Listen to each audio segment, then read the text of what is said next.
খালেদা জিয়ার সুস্থতার জন্য দেশবাসীর দোয়া চাইলেন প্রধান উপদেষ্টা। আবারও ফিরবেন জনসেবায়, অপেক্ষায় নেতাকর্মীরা। দেশে নৈরাজ্য তৈরির অপচেষ্টা হচ্ছে, সতর্কতা মির্জা ফখরুলের। সাংবাদিকদের বললেন, রাজনৈতিক লেজুর ভিত্তিতে দাবি আদায় হয় না। টানা তৃতীয়বার জামাতের আমির ডক্টর শফিকুর রহমান ক্ষমতায় গেলে সর্বদলীয় সরকার গঠনের ঘোষণা।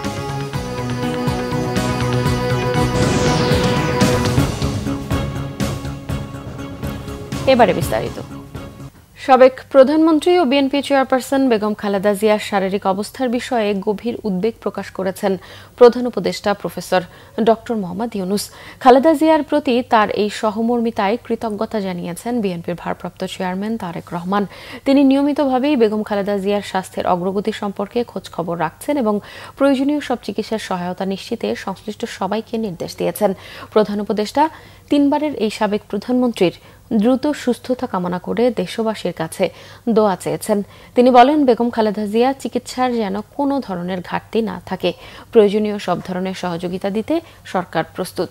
প্রধান উপদেষ্টা আরও বলেন, গণতান্ত্রিক উত্তরণে বর্তমান সময়ে বেগম খালেদা জিয়া জাতির জন্য ভীষণ রকমের অনুপ্রেরণা। তার সুস্বাস্থ্য দেশের জন্য অত্যন্ত গুরুত্বপূর্ণ। অবস্থার তেমন উন্নতি হয়নি বিএনপি চেয়ারপারসন সাবেক প্রধানমন্ত্রী খালেদা জিয়ার।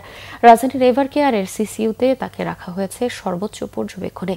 মেডিকেল বোর্ড তার চিকিৎসা পদ্ধতিতে প্রয়োজনীয় পরিবর্তন আনছে। খালেদা জিয়ার সুস্থতা কামনায় দোয়া হয়েছে সারা দেশে। নেতাকর্মীদের কামনা, সুস্থ হয়ে আবারও দেশ সেবায় ভূমিকা রাখবেন তিনি।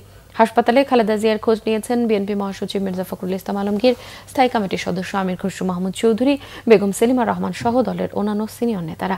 ইনফেকশনের ঝুঁকির কারণে তারা সিসিইউতে প্রবেশ না করেই বাইরে থেকেই দেখে ফিরে আসেন।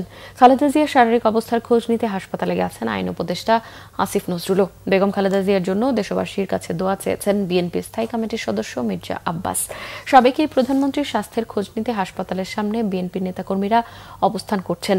তার চিকিৎসার সুবিধার্থে দলের পক্ষ থেকে হাসপাতালের ভেতরে নেতাকর্মীদের ভিড় না করারও নির্দেশনা দেওয়া হয়েছে। দেশি বিদেশি বিশেষজ্ঞ চিকিৎসকের তত্ত্বাবধানে গঠিত মেডিকেল বোর্ডের অধীনে বেগম জিয়ার চিকিৎসা চলছে। ৮০ বছর বয়সী খালেদা জিয়া দীর্ঘদিন ধরেই হৃদরোগ, diabetic, arthritis, liver cirrhosis, kidney সহ নানা শারীরিক জটিলতায় ভুগছেন। বিএনপি মহাসচিব মির্জা ফখরুল ইসলাম আলমগীর বলেছেন, দেশে একটি নৈরাজ্য তৈরির চেষ্টা করা হচ্ছে। এটা গণতান্ত্রিক অগ্রযাত্রাকে বাধাগ্রস্ত করছে। তিনি বলেন, রাজনৈতিক দলের লেজুর বৃত্তি করে সাংবাদিকদের দাবি আদায় করা যায় না। এদিকে জামায়াতের সেক্রেটারি জেনারেল মিয়া গোলাম পরোয়ার বলেছেন, রাজনীতির ঊর্ধ্বে উঠে নিজেদের মধ্যে ঐক্য ধরে রাখতে হবে। আহমেদ সরওয়ারের রিপোর্ট। বাংলাদেশ ফেডারেল সাংবাদিক ইউনিয়ন বিএফইউজের দ্বিবার্ষিক কাউন্সিলের উদ্বোধনী অধিবেশনের আয়োজন করা হয় শুক্রবার। জাতীয় প্রেস ক্লাবে এই অধিবেশনে বিএনপি মহাসচিব মির্জা ফখরুল ইসলাম আলমগীর দলের চেয়ারপারসন বেগম খালেদা জিয়ার রোগ মুক্তি কামনায় দেশবাসীর দোয়া চান। আপনারা সবাই তার আশু রোগ মুক্তির জন্য দোয়া করবেন। মির্জা ফখরুল বলেন, সাংবাদিকদের মালিক পক্ষ কিংবা সরকারের সাথে আলোচনার মাধ্যমে নিজেদের দাবি আদায় করতে হবে। লেজুর বৃত্তি করে কাজ হয় না। কোন রাজনৈতিক দলের লেজুর বৃত্তি করলে সমস্যার সমাধান হয় না।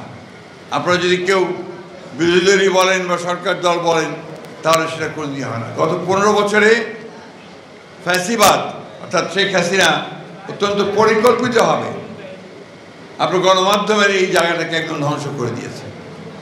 আমি অনুরোধ করবো আপনাদেরকে, নেতৃবৃন্দকে, সে জায়গা থেকে আপনারা দয়া করে বেরিয়ে আসার চেষ্টা করেন। দুর্ভাগ্যজনকভাবে আমাদের দেশে ভিন্ন মত পোষণ করলেই তাকে শত্রু মনে করা হয়। সোশ্যাল মিডিয়া এখানে তারা এমনভাবে একটা প্রচারণা চালান যে বাংলাদেশে আজকে এটা একটা সমস্যায় দাঁড়িয়েছে, যেখানে আমার কাছে মনে হয় এক ধরনের একটা নৈরাজ্য সৃষ্টি করবার চেষ্টা চলছে।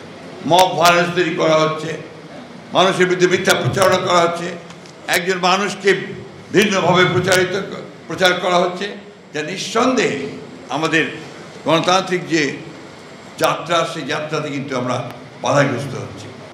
উদ্বোধনী অধিবেশনে জামায়াতের সেক্রেটারি জেনারেল মিয়া গোলাম পরোয়ার বলেন, বিভিন্ন গণমাধ্যম ব্যক্তি ও দলীয় স্বার্থে ব্যবহার হচ্ছে। ভিন্ন ভিন্ন কর্মসূচি, পথ, পন্থা, লক্ষ্য উদ্দেশ্যের কারণে কিছু ভিন্নতা থাকবেই। যে সব কিছুই এক হয়ে যাওয়া সম্ভব নেই, এই কারণে যে প্রত্যেকটা দলের তো একটা কর্মসূচি, লক্ষ্য উদ্দেশ্যের ভিন্নতা থাকে। কিন্তু এটাও ঠিক যে কিছু কমন ইস্যুতে একটা ন্যাশনাল কনসেনসাস থাকতে হবে। ফলে রাজনীতির জায়গায় রাজনীতি থাকুক, সাংবাদিকদের ঐক্য যদি আমরা ধরে রাখতে পারি, তাহলে আমরা জাতি গঠনে গোটা জাতিকে ঐক্যের ক্ষেত্রে আমরাও কিন্তু ভূমিকা রাখতে পারবো। উদ্বোধনী অধিবেশনে সাংবাদিক নেতারা দেশের গণতান্ত্রিক অগ্রযাত্রায় নিজেদের মধ্যে ঐক্যবদ্ধ হয়ে কাজ করার আহ্বান জানান। আহমেদ সরওয়ার, বাংলা ভিশন, ঢাকা। টানা তৃতীয়বারের মতো 2026-28 মেয়াদে জামায়াতের ইসলামের আমির হিসেবে দায়িত্ব গ্রহণ করেছেন ডক্টর শফিকুর রহমান। নতুন দায়িত্ব নিয়ে তিনি বলেন, নতুন রাজনৈতিক ব্যবস্থায় আর কোনো সংঘাত না করে সবাইকে মিলেমিশে দেশ গড়তে হবে। এর আগে সকালে রাজধানীর এক অনুষ্ঠানে তিনি বলেন, ক্ষমতায় এলে সবাইকে নিয়েই কাজ করবে জামাত। গেলমান শফির রিপোর্ট। শুক্রবার সন্ধ্যায় রাজধানীর মগবাজারে আলফালা মিলনায়তনে এক অনুষ্ঠানে জামাতের আমির হিসেবে শপথ নেন ডাক্তার শফিকুর রহমান। আল্লাহ তাআলা আমাকে ওয়াদা পালনের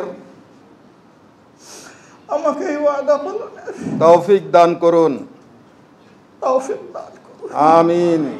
অনুষ্ঠানে ডাক্তার শফিকুর রহমান আসন্ন জাতীয় নির্বাচন সুষ্ঠু করতে সব ভোটারের প্রতি শ্রদ্ধাশীল হতে রাজনৈতিক দলগুলোর প্রতি আহ্বান জানান। যারা এদেশের নাগরিক, আমাদের সংবিধান তাদের সকলকে তাদের সমান অধিকার নিশ্চিত করবে ইনশাআল্লাহ। আমরা এখানে ওই ধরনের কোনো বিভাজন আর মেনে নেব না। এর ভিত্তিতে আমরা আর কোনো সংঘর্ষে জড়ানোর এই নাটক কাউকে করতে দেব না। নতুন বাংলাদেশের যে প্রত্যাশা জেগে উঠেছে, এই বাংলাদেশ গড়ে তোলার ক্ষেত্রে আমরা সবাই মিলে একসাথে ঐক্যবদ্ধ হয়ে কাজ করব। এর আগে সকালে রাজধানীর ভাসান থেকে ঢাকা 17 আসনের উদ্যোগে যুব, ছাত্র ও নাগরিক গণসমাবেশ করে জামাতে ইসলামী। এতে দলটির আমির ডাক্তার শফিকুর রহমান বলেন, তাদের প্রচারে হামলা, দলীয় নেতাকর্মীদের পোস্টার ছিঁড়ে ফেললেও জনগণের হৃদয়ে যে পোস্টার লেগেছে তা ছিঁড়তে পারবে না কেউ। পোস্টার ছিঁড়ে ফেলতেছেন, বিলবোর্ড উদাও করে দিচ্ছেন, লাভ হবে না। আপনি গাছের পোস্টার, লাইট পোস্টের পোস্টার, দেয়ালের পোস্টার, সুতায় টানানো পোস্টার আপনি ছিঁড়তে পারবেন, কিন্তু জনগণের হৃদয়ে ভালোবাসার যে পোস্টার লেগে গিয়েছে সেই পোস্টার আপনারা ছিঁড়তে পারবেন না। জামাত আমির বলেন, তার দল ক্ষমতায় গেলে দেশের সকল রাজনৈতিক দলগুলোকে নিয়ে সরকার পরিচালনা করবে। পুরানা বস্তা বসা দুর্গন্ধময় সেই রাজনীতি আর চায় না। গেলমান শফি, বাংলা ভিশন, ঢাকা। দর্শক, এই ছিল এখনকার মতো। পরের সংবাদ সকাল 11টায়। এতক্ষণ সাথে থাকায় ধন্যবাদ।